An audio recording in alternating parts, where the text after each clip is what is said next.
Bismillahirrahmanirrahim. Assalamualaikum warahmatullahi wabarakatuh. Waalaikumsalam warahmatullahi wabarakatuh. Selamat datang di podcastmu, Podcast Pemuda Muhammadiyah Batur. Alhamdulillahirrabbilalamin, pada kesempatan kali ini kita kedatangan tamu yang luar biasa. Beliau merupakan calon Bupati Banjarnegara nomor urut 1, luar biasa.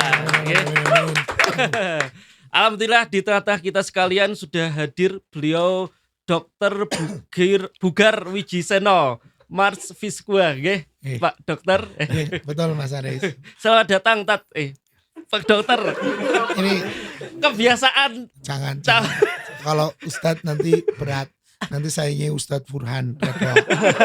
Siap. Panggil Mas Bugar saja. Mas Bugar, oke. Mas Bugar Wijiseno. Selamat datang di Batur, Pak Dokter. Ya, matur suwun sangat.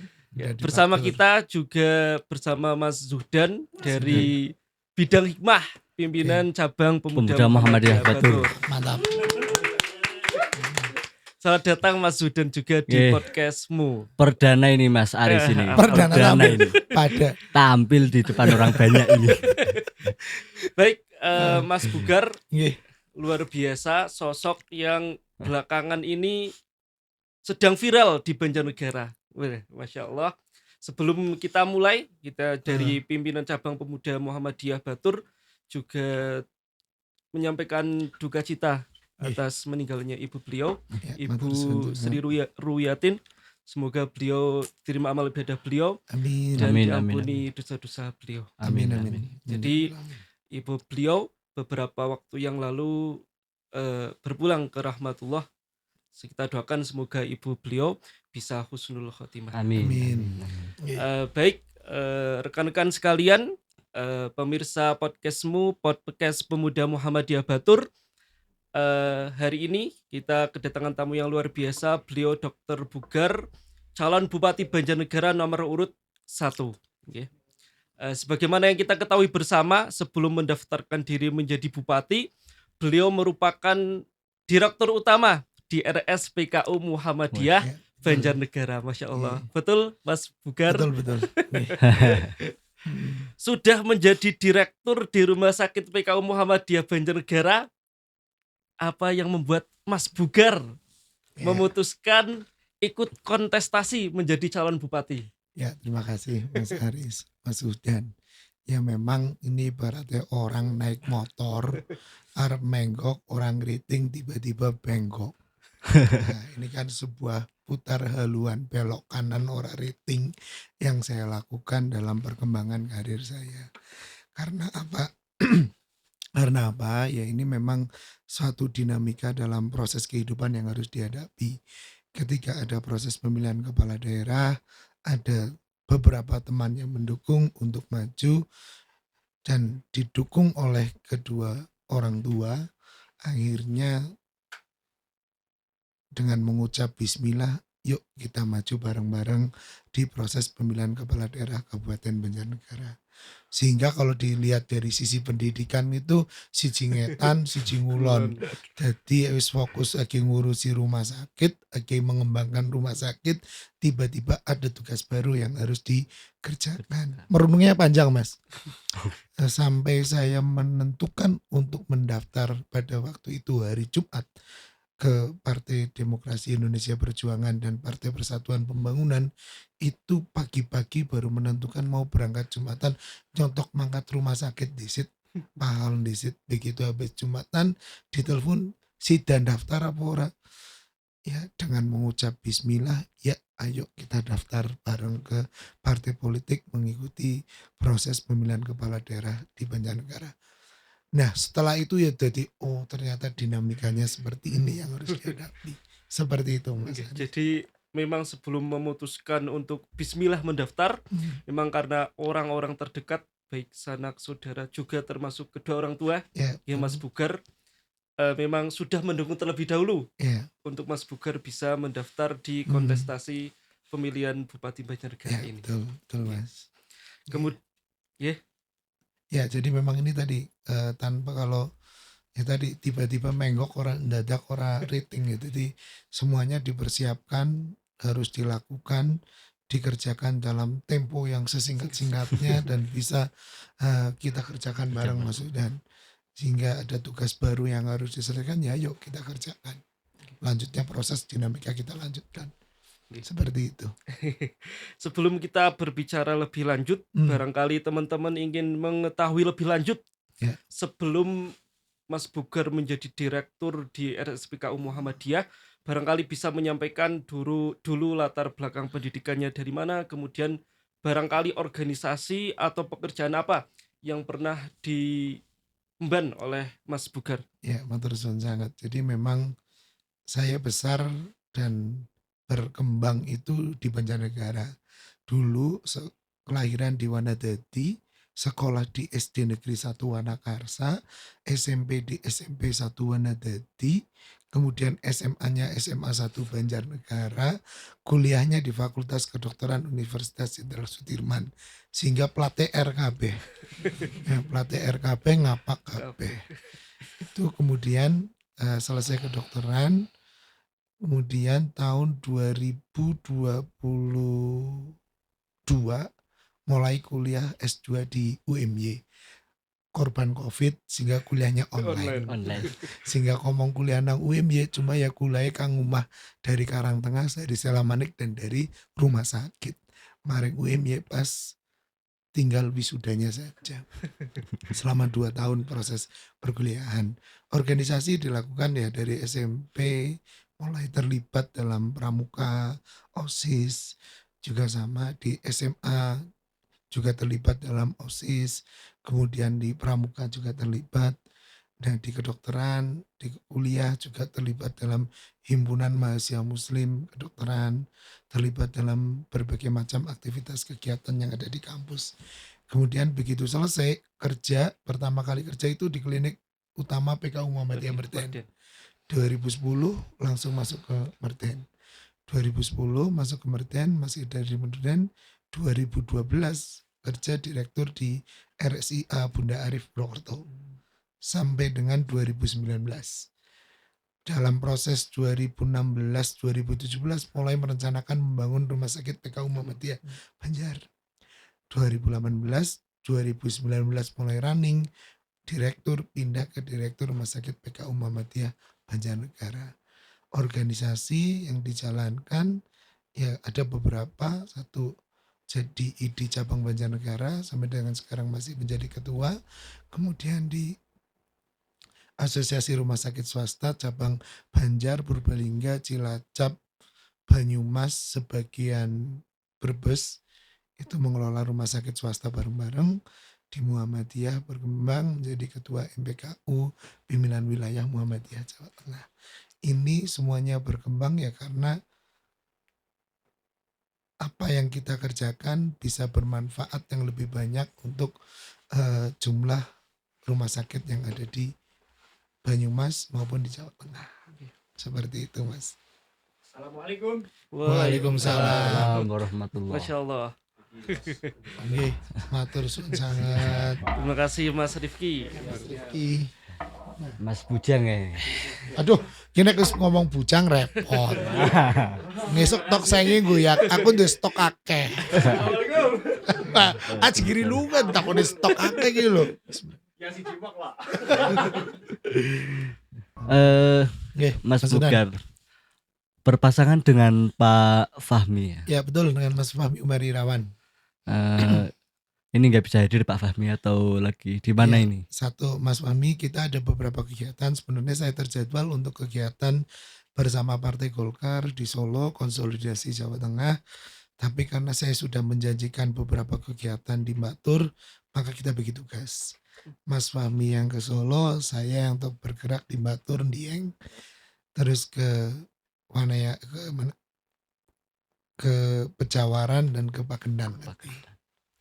Pertama kali kenal Mas Fahmi dari mana? Dari dulu. Oh, dari dulu. Jadi Partner bukan dari lama ini. Ya, jadi Mas Fahmi itu kenal udah lama dari zaman saya kuliah. Mas Fahmi punya Banjar motor, kita main motor bareng. Oh, Nah, kita main motor biasanya ya ketemu Mas Fahmi dengan sebentar. Aku ingat dia pakai motor Kawasaki bebek 2 tak, yang 4 tak itu 4 tak itu namanya kawaksi apa ya, dia lagi membuka bengkel itu, dia mulai memodif-modif motor, saya dengan teman-teman di, eee, bengkel juga main motor juga, sehingga sering ketemu.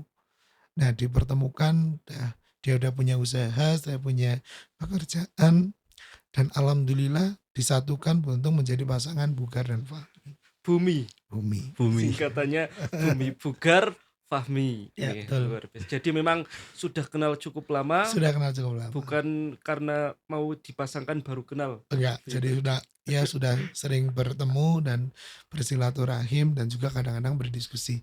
Ya karena kita senangnya mainan motor dulu yang didiskusikan ya motor. Kalau Mas Zudan mungkin yang didiskusikan lain. Kalau tadi Mas Rifki karena belum punya calon mungkin didiskusikan yang calon-calonnya. Mm-mm. Ini ke yang agak serius Mas Bugar. Ah, siap. Berbicara karena calon bupati, ini kan sudah punya gambaran Hmm, tentang Banjarnegara ini seperti apa. Nah mungkin Mas Bugar kalau sampai dengan hari ini melihat Hmm. Banjarnegara, salah satu hal yang paling krusial perlu diperbaiki di Banjarnegara itu apa? Ya, ada beberapa yang harus kita kerjakan. Satu, Banjarnegara itu sudah lepas dari kabupaten miskin ekstrim.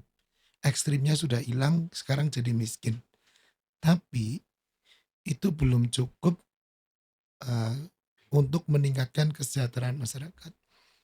Sehingga perlu tetap harus ditingkatkan bagaimana kita bisa memenuhi indikator-indikator yang lain untuk mengejar bisa naik lagi ke level yang lebih tinggi. Ya sekarang berada di atas Kebumen, tapi bagaimana biar kita bisa naik lagi. Itu yang pertama. Yang kedua, Banjar merupakan kabupaten dengan UMK terendah se-Jawa Tengah. Itu yang viral kemarin juga. Ya UMK terendah dengan nominal sekitar 2 juta lebih 38.000. Itu UMK kita. Nah, tapi kita juga harus melihat kenapa UMK kita rendah. Pasti karena belum banyak perusahaan yang dengan skala menengah ataupun besar yang masuk ke Banjar. Sehingga posisi tawar kita jadi lebih masih rendah. Kita udah menentukan UMK-nya tinggi 3 juta, 2.500.000 sampai dengan 3 juta. Wong ya urung akeh investasi sing mlebu wis ngejokna rega sing dhuwur. Apa yang terjadi sing investasi ora sida mlebu. Nah, bagaimana kita meningkatkannya? Satu, bagaimana ada investasi yang masuk, bisa masuk mengembangkan usaha, usahanya sudah berjalan, ada beberapa usaha yang bisa masuk, tinggal kita lobby. Iki loh, angka kehidupan layaknya sudah naik, harus naik tidak 2 juta. Ayo kita tingkatkan. Nah, kalau kita sudah ada sama-sama enak, kamu produksinya udah bagus nih, penghasilan produkmu sudah baik. Yuk kita tingkatkan UMK-nya. Take home pay dari semua karyawan yang kamu miliki bisa di atas dari 2,38 juta, naikkan berapa persen yang bisa dilakukan. Sehingga terjadi win-win solution antara pemberi kerja dan bekerja. Ketika kita sudah posisi tawarnya udah tinggi, tapi investasi urana gue jenengane ekspektasi yang terlalu tinggi, realitanya yang terlalu rendah. Memaksaan tinggi akhirnya semua membuat surat keterangan tidak mampu membayar sesuai UMK. Itu. Jadi kita harus realistis. Itu UMK sama kemiskinan. Yang berikutnya adalah pengangguran. Kita juga sama, pengangguran terbuka Banjar itu tinggi. Nah, bagaimana kita biar tadi seiring berjalan menentukan UMK ada pengangguran terbuka yang tinggi, yuk kita tambahkan investasi untuk minat bekerjanya Banjar itu bisa naik. Kalau sudah naik pasti nanti semuanya akan dilakukan. Membutuhkan apa? Kita harus set kawasan industri. Jangan sampai kalah dengan kabupaten-kabupaten sebelah. Mereka udah siap salah satu pabrik di kabupaten sebelah warnanya pink. Terus dia memuat 30.000 pekerja. Kok kita nggak bisa? Padahal sama-sama makannya nasi, bahasannya beda-beda ngapak. Berarti ada birokrasi yang harus kita betulkan, ada potensi yang harus ditingkatkan. Seperti itu. 3 permasalahan utama yang harus kita lakukan. Yang semuanya saling terkait. Baik. Tadi apa saja Mas Bugar? Satu, aku apa tadi kelalen. Pertama, miskin. dari miskin ekstrim sudah keluar, tapi kita harus tingkatkan lagi. Yang kedua, UMK kita harus tingkatkan. Berikutnya lagi adalah membentuk kawasan industri supaya biar investasi itu bisa naik. Pendidikan juga harus kita tingkatkan. Lama sekolah kita jangan cuma 12 tahun. Bisa minimal tamat SMA ataupun SMK. Itu bisa kita kejar. Nah, wis rampung pendidikannya, cara memilih pendidikannya itu penting. Kadang kita terkotak-kotak pada sesuatu yang berkaitan dengan bangunan. Infrastruktur penting nggak? Oh sangat penting. Bagaimana itu bisa mendukung. Tapi harus diimbangi dengan aspek-aspek yang lain yang bisa kita lakukan. Orang bangun itu paling cepat, gampang. Tapi bagaimana mempertahankan bangunan, mempertahankan fungsinya. Misalkan saya mau buat rumah sakit. Rumah sakit pasti nyari SDM-nya dulu. Bangun 10 bulan, 12 bulan selesai. Ada hitung-hitungan pasti yang bisa dikerjakan. Nah, kita bisa mensinkronkan tadi semua program tadi dengan mencukupi kebutuhan infrastruktur yang dibutuhkan untuk setiap program yang akan kita lakukan. Seperti itu Mas Ari. Luar biasa. Dari tadi kemiskinan, kemudian UMK. UMK, Angka terus juga industri pengangguran, industri di Banjarnegara yang bisa dilihat masih kurang dibandingkan dengan kabupaten-kabupaten tetangga. Itu nggih, Mas Buker, termasuk juga di dalamnya adalah pendidikan. pendidikan. Selain itu, karena kita di pemuda, nah barangkali Mas Buker juga bisa menawarkan ini kepada para pemuda khususnya di Banjarnegara, apa yang Mas Buker tawarkan ini kepada para pemuda di Banjar berkenaan dengan program-program yang Mas Buker canangkan. Ya, satu, bagaimana kita meningkatkan keaktifkan pemuda terlibat dalam permasalahan yang ada di Kabupaten Banjarnegara. Saat ini ya tidak banyak yang mau terlibat. Mereka lebih asik dengan dunianya sendiri, lebih asik dengan permainannya sendiri. Kenapa mereka menjadi apatis? Karena kita tidak mengemas kegiatan itu menjadi bisa lebih dinikmati oleh teman-teman yang ada di muda. Bagaimana kita bisa meningkatkan industri kreatif yang bisa melibatkan pemuda. Itu kita harus tingkatkan. Bagaimana teman-teman muda bisa membuat suatu kegiatan yang melibatkan banyak orang. Bagaimana teman-teman pemuda bisa mensupport beberapa kegiatan berbasis desa, meningkatkan ini kadang-kadang ini rada tricky, meningkatkan bagaimana budaya di dalam desa itu berkembang, bisa meningkatkan atensi kepada desa itu sehingga orang banyak masuk ke desa tersebut. Kita sebagai contoh misalkan, kita dekat dengan Dieng, ada Dieng Culture Festival. Itu apa yang terjadi di dalam ritual budaya kan? Ritual budaya dengan dikemas oleh anak-anak muda, diiringi dengan berbagai macam program kesenian yang menyebabkan atensi orang tertarik di sini. Itu siapa yang bisa mengerjakan? Teman-teman pemuda. Dengan adanya kegiatan tersebut, maka lingkungan akan terkena dampaknya. Homestay naik, pedagang bisa dodol. Ini kan peran dari pemuda. Yang berikutnya, bagaimana teman-teman pemuda bisa terlibat dalam suatu skala dalam organisasi yang skala kecil ataupun yang besar. Kita libatkan bagaimana mereka itu bisa ikut berpartisipasi dalam menentukan arah kebijakan Banjarnegara yang sesuai untuk teman-teman muda. Ayo kita jalankan bareng-bareng. Ada yang bisa kita ambil sehingga pemuda itu tidak fokus mejet di HP, narik scroll ternyata ngeslot nganang ini top up menggodana, top up entek dengan harapan wingi sudah 1 juta, siki oleh 1 juta maning baru enteng 10 juta. Ya. Ini kan jadi suatu permasalahan yang harus dilakukan, kita harus memanfaatkan. Yang kedua, teman-teman pemuda sekarang itu adalah anak-anak yang kreatif sehingga UMKM bisa dikembangkan. Bagaimana mengelola satu industri yang biasa saja menjadi luar biasa. Ini perlu kita kelola. Kita perlu sediakan wadahnya biar teman-teman yang ngisi dengan berbagai macam kebijakannya. Sudah tidak saatnya kita memberikan masukan-masukan tapi dari teman-teman, yuk aku punya program kayak gini. Bisa disupport apa? Oke, butuh support apa? Ruangan kita siapkan. Butuh support pemasaran kita siapkan.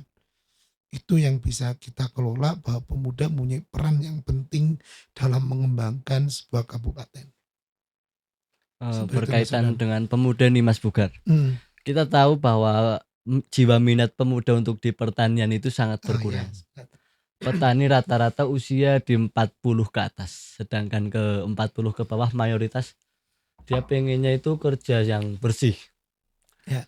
Karena beberapa kali bertemu dengan pemuda tidak ada kepastian harga di pertanian. Ya, Nah, ini betul. solusi yang ditawarkan oleh Mas Bugar Ya, gimana? satu. Ini juga sama. Bagaimana teman-teman dari teknik pertanian, terus orang-orang pertanian itu bisa mengelola pertanian menjadi sesuatu yang menarik. Ini menarik kok kalau kita kemas dengan baik. Saya punya teman di area Kebumen mengelola suatu komoditas buah, dalam hari ini melon. Melon itu kalau kita tahu kan biasa-biasa aja kan melon kan. Tapi begitu kita lihat di Jepang, berapa harga melon? Satunya bisa 2 juta lebih, 3 juta lebih karena kualitasnya bagus. Nah, bagaimana kita bisa mengha- bagaimana kita bisa menghasilkan kualitas buah yang bagus? Yang bisa melakukan siapa? Teman-teman muda.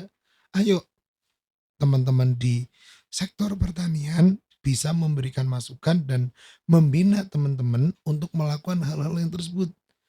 Piye carane mendatangkan bibitnya, bagaimana mengelola tanamannya, bagaimana menjualnya. Sekilonya melon yang di sana itu antara 20 sampai dengan 30.000.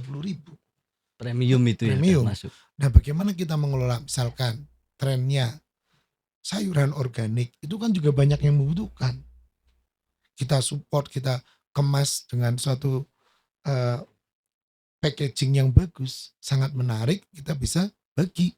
Oh, ini harganya bisa jalan. Oh, besok rumah si A butuh sayurannya apa? Udah bisa kita list, besok tinggal antar-antar ke rumah.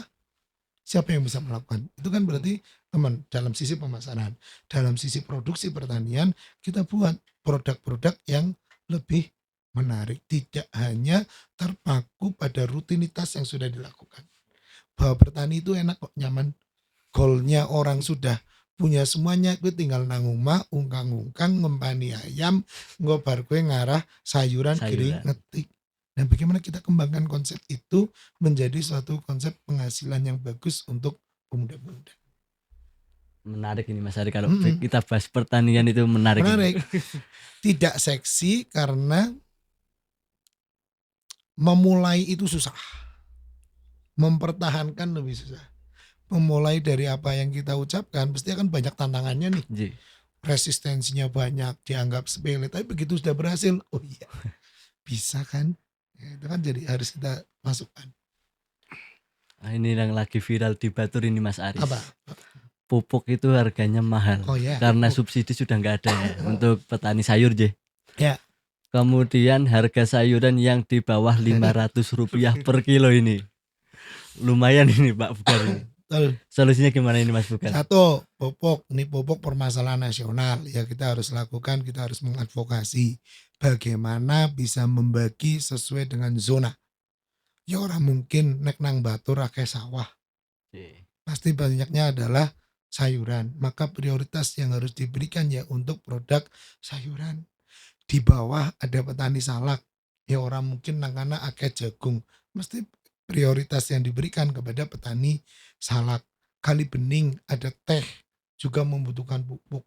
Ya kita harus support. Mereka bisa ada pembagian berdasarkan prioritas produk yang dihasilkan suatu daerah. Itu yang pertama.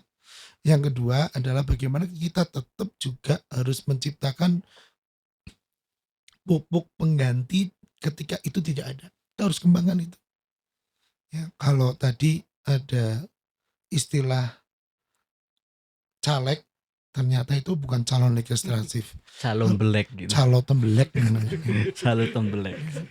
Ya kan, bener, ada caleg ternyata calon tembelek. Ya ternyata itu memang penting, kita harus ngerti mana kandang ayam yang mau panen kualitasnya kayak apa, bisa dibawa ke sini enggak, dibeli berapa.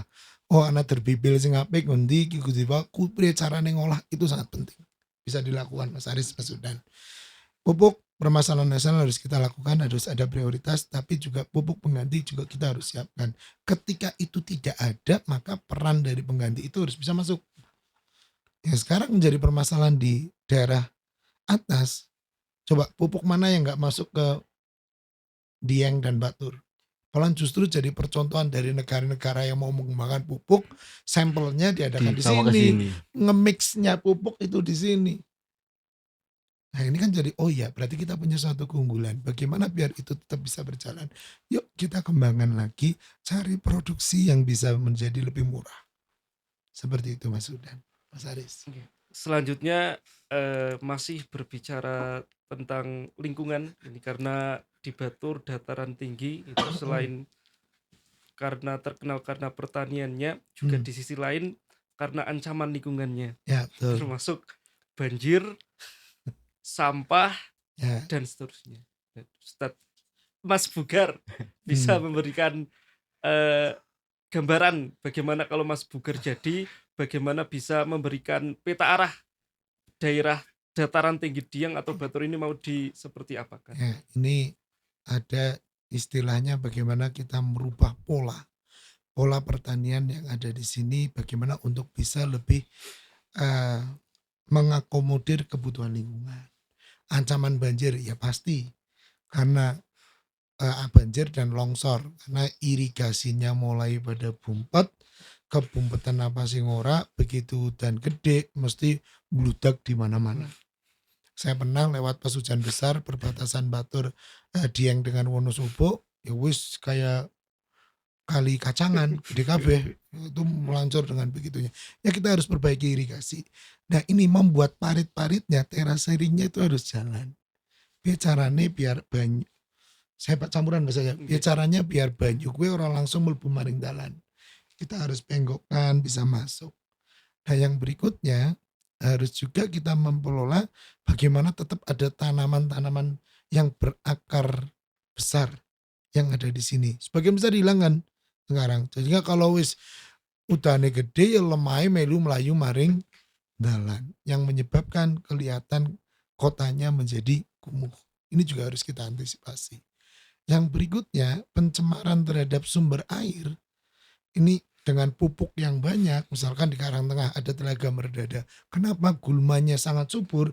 Ya karena pupuknya ikut mlebu maring telaga. Nah bagaimana itu kita bisa antisipasi, kita buat suatu sket yang bisa membatasi masuknya tanah-tanah yang sudah tercampur dengan pupuk bisa masuk ke telaga. Ini juga proses yang harus kita lakukan. Kalau enggak, ya pasti selamanya kita ibaratnya orang watuk pilek, orang penyebabnya. Ini banyak harus kita lakukan. Jadi memang selain dari kebijakan pemerintah dalam Ya. ini juga ada kesadaran Kesadaran. dari Ini masyarakat. kadang-kadang susah, gampang diomongna, angel dipraktekna, tapi ya harus dilakukan. Merubah pola pikir dari warga itu harus kita lakukan untuk bisa dikembangkan, untuk bisa jadi sampah, permasalahan sampah itu juga jadi suatu permasalahan. Nah, permasalahan bagaimana kita bisa kelola. Coba sekarang kalau di daerah sini mau buang sampah, tempat pembuangan akhirnya di mana? Ya sebagian ada yang Ana sing Ada yang dibakar. ana sing dipendem, ya kan? Tidak terkelola dengan baik. Ya kita harus membuka. Oh kita siapkan satu titik tempat pembuangan akhir dengan tempat pembuangan sementara yang di titik-titikan itu bisa dilakukan. Ya pasti akan memunculkan sing kena gon TPS kadang-kadang ora gelem, tapi nek kabeh ora gelem kena di TPS. Siapa sing ngarep menampung sampah marak-marak kabeh. Itu harus mengerjakan suatu kebijakan, dilakukan, manfaatnya harus kita lihat, kurangi mudaratnya. Wah, ada lagi Mas Zudan. Ya tadi kalau pertanian itu belum selesai Mas. Oh iya, siap. Yang diinginkan di sini adalah kestabilan harga. Oh iya, kelalen harga ini. Nah, tadi kayaknya belum disinggung ini sama Mas Ya. Bugar ini. Kestabilan harga, peran dari dinas-dinas terkait harus bisa mensupport untuk kestabilan harga. Tomat sekarang harganya berapa tomat sekilo? Kalau 1.500? tomat 1.000? nggak paham itu. Kalau tomat. Aduh, Kalau ngertine kobis lobis, ya. lobis piro lobis? Kobis nggak nyampe 500. 500 sekilo. Lah Nggak siki nyampe. menek di bawah 500 pasti rugi. Ya. Mending ora usah dipanen nggo bayar nggo ngangkuti karo nggo bayar kowe luwih akeh nggo bayar tenagane. Tenaga. Nah, bagaimana kita bisa memastikan bahwa komoditas kita itu bisa mempunyai daya jual yang baik? Kita siapkan mekanisme pasarnya. Peran untuk pengontrol harga itu harus kita kejar. Kapan itu harganya tinggi, kapan harganya rendah. Jumlah variasi dari tanaman yang ada juga aja kabeh nandur lobis kabeh. Menetar lobis kabeh panen kabeh yang menjadi overstock. Mekanisme pasarnya kan mesti ketika ada supply yang banyak, kebutuhan kebutuhan pasar sedikit ya pasti harganya turun. Seperti itu. Ya kita harus jaga pasar itu harus terkontrol dengan baik. Terutama kayak misalkan kenang stabil segitu terus. Kalau tomat, kobis itu biasanya kan naik naik turunnya turun istimewa banget. ganti harga. Ganti harga naik regane siki 500 ngisuk bang dong 750.000 ternyata orang barang. Barang belakang barangnya payune kur 500. Nah, varietasnya juga harus kita tingkatkan. Permintaannya berapa toh ada ngomongin lobis ya. Naik kobis yang warnanya merah, ada yang warnanya putih. Sudah ada banyak belum yang kita lakukan? Permintaannya banyak yang mana sih? Kita tingkatkan varietasnya. Aja kur ya kue-kue mati urip ya kobis sing putih. Atau sing abang atau sing liane sing abang ungu. Ungu. Sing ungu lah itu kan ternyata permintaan pasarnya juga ada. Ayo kita garap. Nah, siapa yang peran mengatur itu ya teman-teman yang masih ternyata ki akeh sing pada njaluke sing warnane ungu. Ya wis nandur sing ungu. Ngesuk kabehan aja nandur ungu, kabehan ana sing putih. Ini ada dinamika mengatur pola, harus sama-sama saling mengingatkan. Ya, gitu Ya. Mas Udan. Kemudian tentang batur. Tadi Batur. berbicara tentang pertanian dan lain sebagainya. Mas Bugar melihat batur itu seperti apa? Termasuk potensi-potensi yang perlu dikembangkan dan lain sebagainya. Satu, Batur adalah kecamatan dengan banyak orang yang dermawan. Ini harus kita akui. Kelihatannya apa? Coba kemarin waktu kita korban, Idul Adha, berapa korban yang ada di Batur? Berapa ribu ekor kambing yang dipotong di sini? Berapa daging yang teman-teman di Banjarnegara bagian bawah ikut merasakan? Ayo kita kelola bahwa ada potensi zakat, infak, sodako yang bisa kita kelola dengan baik. Bagaimana kita bisa kelola itu menjadi suatu zakat yang produktif. Ya, bisa kita kelola bagaimana untuk memajukan beberapa kegiatan-kegiatan yang bisa dilakukan. Terbukti daging aja di sini sampai overstock. Aku sih nangisor bisa melu Mas, sudah tolong nyong dikirimi nangisor. Kiana wargaku sing urung ulih. Oh iya siap, langsung dikirim. Karena di sini wis kabeh ulih. Nah, itu yang pertama. Yang kedua, potensi pertanian. Itu harus dikejar. Bahwa di sini merupakan daerah yang sangat subur. Tapi jangan terjebak pada hanya rutinitas pertanian yang ada. Jumlah varietasnya ditambah, diganti, sing wis jenuh diganti. Ya kadang-kadang kira cocok itu kan bisa trial and error mana yang paling cocok yang berada di Batur. Karena pertanian terbanyak suplainya dari sini. Kentang juga sebagian besar dari sini. Cuma yang jadi masalah ya tadi mekanisme pertanian yang harus ada harus diupdate. Coba sekarang nandur kentang nang Batur dengan nandur kentang nang Kalibening angel nanti. Susah di Batur. Karena apa? Penggunaan obat-obatnya sudah sangat bervariasi. Sing nanggene nganggo obat ae wis ora mempan, di daerah yang lain tidak pernah tanahnya terpapar obat-obat itu menggunakan obat A masih bisa digunakan. Berarti itu harus bagaimana mekanisme pengelolaan penyuburan kembali tanah itu harus dilakukan. Potensi berikutnya adalah potensi sumber daya manusia. Batur itu adalah isinya orang-orang kreatif. Bisa berkembang. Anak-anak mudanya ikut berkembang. Yuk kita tata bagaimana biar ini bisa memajukan. Tidak hanya Dieng yang terkenal dengan pariwisatanya. Geser sedikit ke Batur sumber. Ya kita buat beberapa titik wisata yang bisa melibatkan teman-teman Karang Taruna, teman-teman pemuda Muhammadiyah, yuk kita bangun. Difasilitasi oleh teman-teman desa sehingga ketika ada suatu kegiatan yang berada di Dieng, ini bisa jadi supporting system. Kantong-kantong parkirnya ora kurang parkir motor, tapi bisa menikmati apa yang ada di sini. Itu yang bisa kita lakukan. Nah, berikutnya adalah peternakan. Domba Batur. Wah, istimewa. Harganya sing cilik paling ora di atas 5 juta, 10 juta. Tapi harus dipisahkan mana yang sifatnya untuk kambing kontes, mana yang untuk konsumsi. Karena permintaannya itu pasti berbeda. Nek sing kontes ya sing biasanya njaluke ora pati akeh, tapi kalau konsumsi pasti lebih banyak. Bagaimana membedakan dua harga ini? Sehingga pasar bisa ikut menentukan dan ada banyak yang siap untuk mendistribusikan dari domba Batur. Orang mungkin rega kontes di padangna rega konsumsi ya bubar tangkar kan. Itu Mas. Jadi potensi di Batur sangat banyak. Kualitas-kualitas ada yang bisa kita tingkatkan. Batur bisa menjadi suatu kecamatan, dengan menjadi pusat pertumbuhan di Banjarnegara bagian utara mendekati ke timur. Ya bener ya, utara mendekati ke timur ya. Timur. Menyetan setitik ya. Gue bahasannya apa nek utara mendekati timur? Utara Des? Nah, timur, Apa?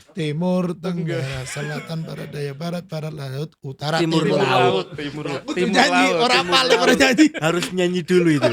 timur laut. Menarik tadi Mas Bugar tentang potensi zakat karena masyarakat Batur, masya Allah, insya Allah terkenal dengan kedermawanannya, nggih Mas Bugar. Sepakat. Ini ada potensi zakat produktif dan Ya. mungkin Mas Bugar bisa mencontohkan zakat produktif itu seperti apa? Ya, zakat produktif adalah bagaimana zakat itu bisa kita kembangkan menjadi suatu usaha di mana yang akan diambil adalah dari keuntungan usaha tersebut. Zakatnya itu bisa kita lakukan. Ini sangat bermanfaat. Kita ada kumpulan nih dari zakat yang kita punya. Kita buatkan satu koperasi. Koperasi terlalu toko kelontong yang dikelola oleh teman-teman pengelola ambil zakat yang ada. Keuntungannya itu kita kembalikan. Nah, itu bisa kita kelola dengan baik untuk dimanfaatkan kepada umat. Jadi duitnya itu bisa kita putar dengan pertanggungjawaban yang akuntabel sehingga teman-teman semuanya bisa menikmati. Dari keuntungannya itu pasti akan berjalan terus-menerus. Tantangannya pengurus dan teman-temannya ya harus bisa mempertanggungjawabannya, membuat sesuatu yang harus bisa kita kerjakan. Nah, ini adalah suatu contoh yang harus bisa kita kerjakan ke depan bahwa zakat itu bisa kita kelola dengan baik kok. Bisa membuat sesuatu yang produktif. Nah, teman-teman di Batur, teman-teman pemuda, yuk kita kembangkan, kita gerakkan. Yang paling susah membuat sebuah program adalah ketika kita sudah dipercaya, bicaranya ya bertanggung jawab terhadap apa yang kita lakukan. Wis dipercaya tiba-tiba melenjani kue ngapot. Akhirnya apa? Trust kepada kita hilang. Yang rusak bukan hanya Bukar, bukan hanya Mas Aris, bukan hanya Sudan, tapi seluruh lembaga yang melakukannya. Ini yang merusak kadang-kadang setiap kegiatan yang kita lakukan. Kita Mas Ini Aris. di Batur khususnya PCPM, alhamdulillah Mas Bugar dari Pemuda Muhammadiyah punya amal usaha, punya toko Tanimu, Tanimu. Nah, khusus Tanimu. obat-obatan pertanian. Ya. Dimohon dukungan dan Siap. doanya semoga terus berkembang. Ini bisa kita support, kita kembangkan. Tanimu itu, pemuda itu kan banyak jaringannya. Sing nang kali bening butuh pupuk, ya ambilnya dari sini. Becarane bisa tekan marengana. Dia menjadi PR kita semua, Mas Bugar. Bagaimana Bisa. pemuda bisa mengambil dari tokonya sendiri. Nah, itu harus kita tingkatkan. Bicarane wong ki nggonge dewek kok tarik Nah. yang lebokna edarkan. Harganya selisih 500 bisa tekan marengana. Kok butuh apa? Ya kita antarkan ke sana. Itu bisa kita lakukan. Ini yang coba kita bangun menjadi suatu ekosistem. Ekosistem yang bisa sama-sama saling memenuhi. Kapan kita garap untuk ini, ayo kita rembukan, Tanimu itu bisa berjalan, semuanya bisa menikmati. Gitu. Kaitan dengan wisata nih Mas Aris. Destinasi wisata Banjarnegara itu kan identik dengan Dieng. Yuk, betul.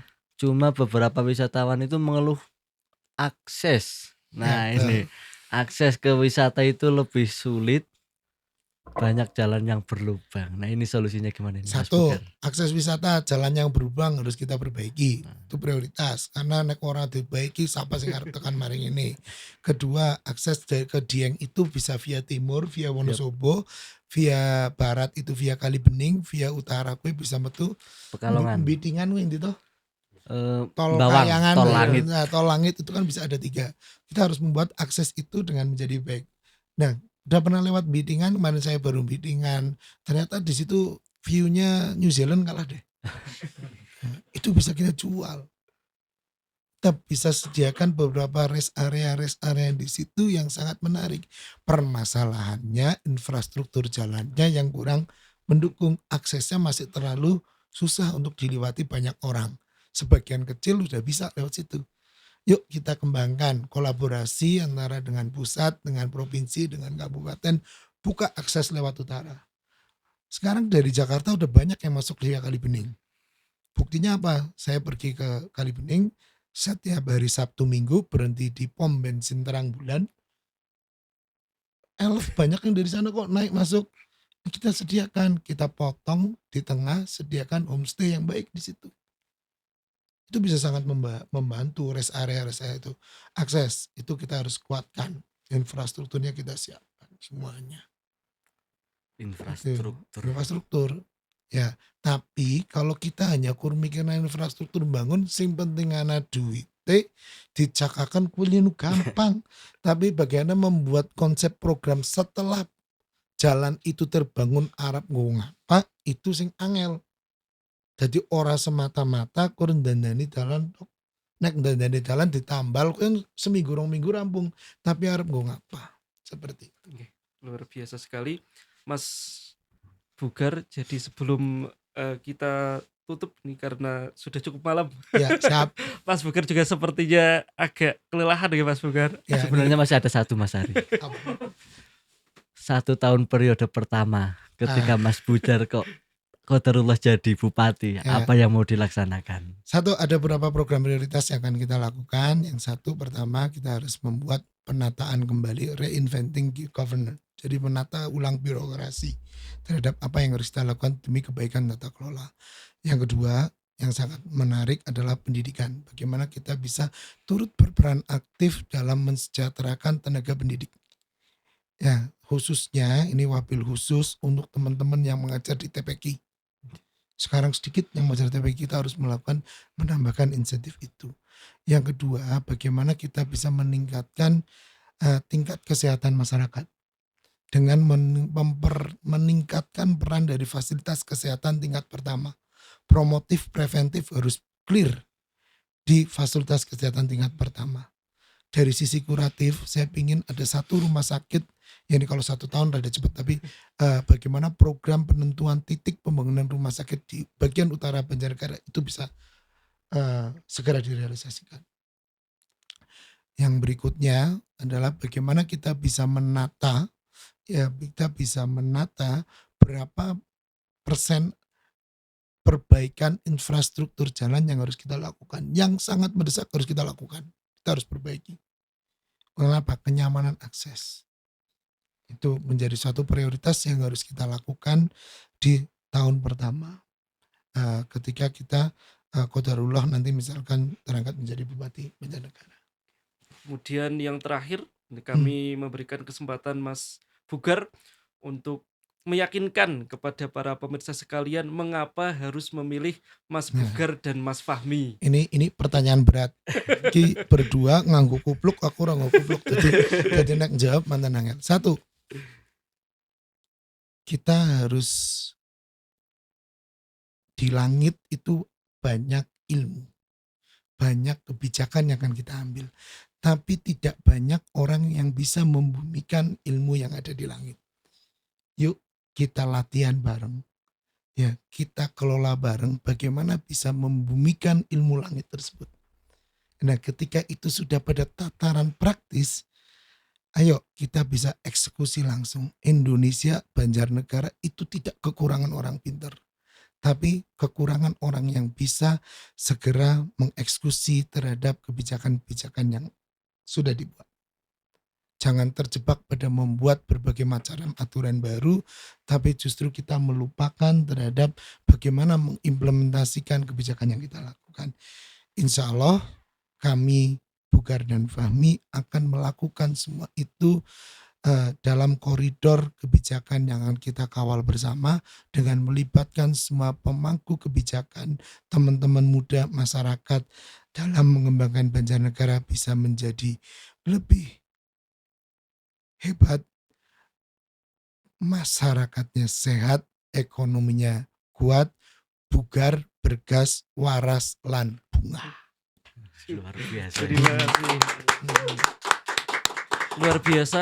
Terima kasih Mas Ya, Bugar sama-sama. atas waktunya. Kita doakan bersama semoga beliau senantiasa diberikan kesehatan, Amin. juga keberkahan, dan Amin. juga khususnya pemilu di Kabupaten Banjarnegara ini bisa berlangsung secara damai dan menghasilkan pemimpin-pemimpin yang terbaik untuk kita Amin, sekalian. amin, amin. Demikian podcastmu, podcast Pemuda Muhammadiyah pada kesempatan kali ini. Insya Allah kita bertemu di lain kesempatan kembali. Fastabiqul khairat. Kurang lebihnya mohon maaf. Assalamualaikum warahmatullahi wabarakatuh. Waalaikumsalam warahmatullahi wabarakatuh.